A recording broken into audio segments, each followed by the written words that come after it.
Sherry here from Skinny Minx.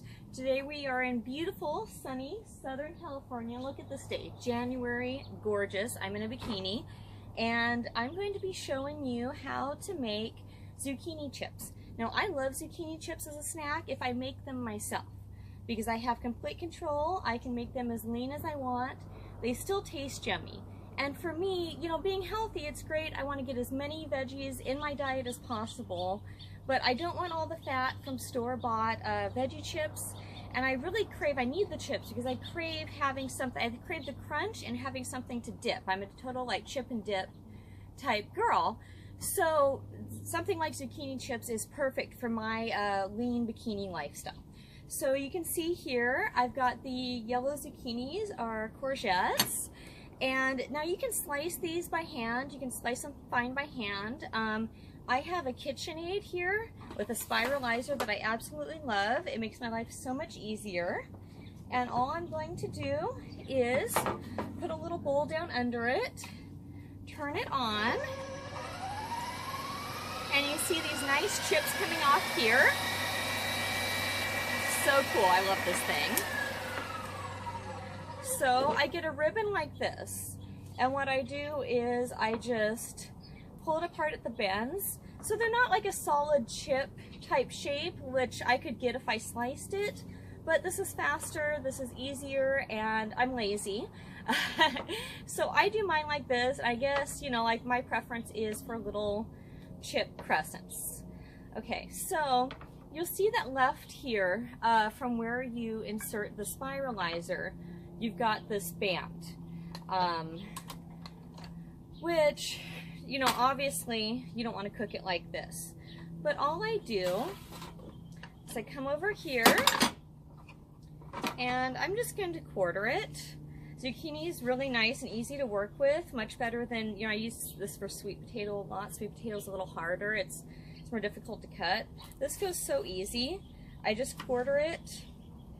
And then I chop it, and, you know, okay, so I'm going to have some, if I put these in the dehydrator to make the chips, they're still going to work. They're still going to be super yummy. Personally, I don't really care so much about the presentation and the shape. I care about taste, and I care about nutritional value and health and how it fits into my diet. If you didn't want to put these in the dehydrator, you can just put them in a little bag or a little container in the fridge and set them aside and use them for, you know, your next stir fry or a salad, something like that. So I've got my little chips here that we're going to use. Now I want to make my sauce. So I've got a bowl here. I put a little bit of water in. I don't use oils in my cooking. I keep to a bikini, low-fat bikini bodybuilder diet.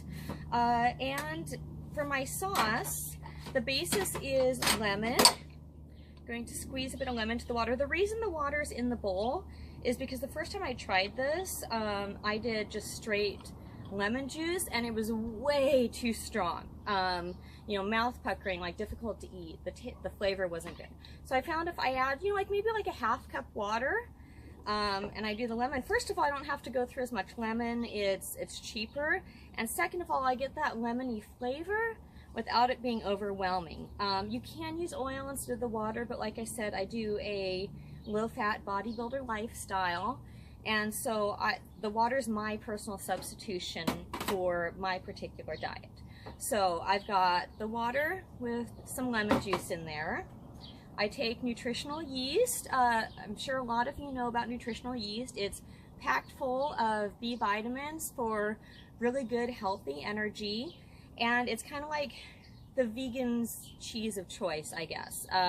A lot of the vegan cheeses, like the nut cheeses, they're too high in fat for me. Again, I have to be just very careful with my fat intake if I want to keep my body at close to my competitive peak level. And I don't want to put on too much weight. I like to look like I'm about to compete, even if I'm not competing. That's actually what makes the torture of competing worthwhile. So I've got my nutritional yeast here. Per tablespoon, it's 0 grams of fat and only 2 grams of carbs with 2 grams of protein. So it's actually mostly protein and B vitamins, which is really good. I'm just going to shake that in there. I'm not big on measuring. I've been cooking my whole life. I make up my own recipes all the time. You know, if you were going to actually measure it, I'd say I just added about 1/4 cup. And that'll give this a nice, strong, cheesy flavor. We're doing like a cheesy zucchini chip today. I'm going to add a bit of garlic powder in there. And I like my food, I'm going to add a disclaimer, I like strong taste and a lot of spice in my food. You know, the best thing really is to adapt it to you. I can tell you, oh, I just did a, you know, 1/4 cup or 1/8 cup of nutritional yeast and a teaspoon of garlic. That might not be the flavor strength, the flavor profile that you like. So really, honestly, if you want to be spending time in the kitchen, if you're not someone who cooks, if you're someone who cooks, you already know what I'm talking about with this. If you're not someone who cooks, you just gotta get in there and learn what tastes good to you, what feels right to you, learn how to eyeball it. I rarely do a recipe where I measure everything and do it exactly the way that they suggest. The difference for that is if something is rising, because that's chemistry. I don't want it to fall in the oven, so I do measure that fairly well, but everything else I just kind of eyeball and taste as I go along. I like to really get my hands in it, and it's for me, so you know my germs don't matter. Then I'm going to do a pinch of Himalayan sea salt. You can also use, I love the Hawaiian lava salts, some kind of unrefined salt where I get a good mix of different minerals, a good mineral profile, not just high sodium. So I've kind of just swirled this together to mix it in a bit. I don't know if I can show you that without it spilling out. It's kind of like a yellow liquid. So now what I'm gonna do, got the dehydrator prepped and ready. And I'm going to take my little veggie chip, dip it in and swirl it around in this liquid I have to coat it. It's not gonna be a thick coating, but as it dehydrates, the coating does stay on there and you do get the flavor from the sauce. So just put that on my little dehydrator. I'm gonna do that with all of my chips.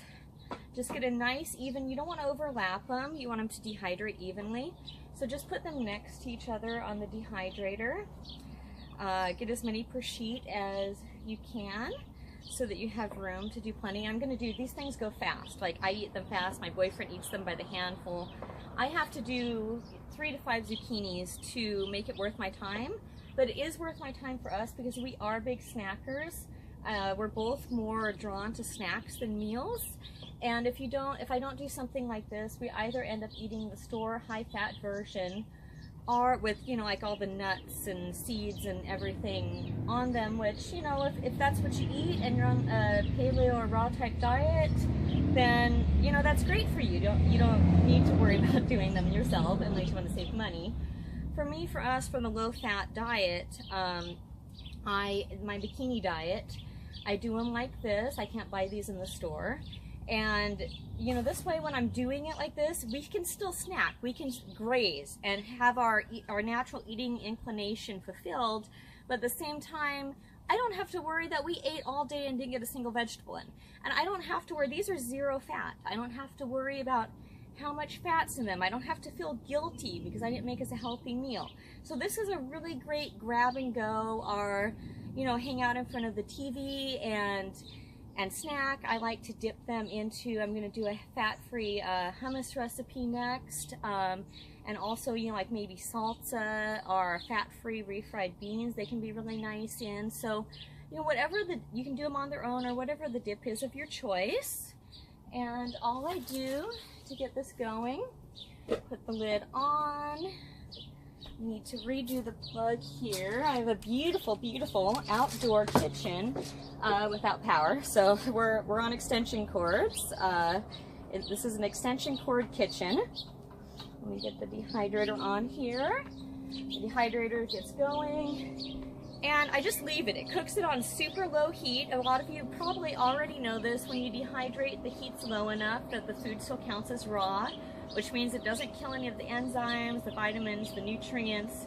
Everything's still there. I let this dehydrate overnight. I don't have to worry about checking on it. I don't have to worry about it burning. The only thing that's going to happen is it's going to get drier.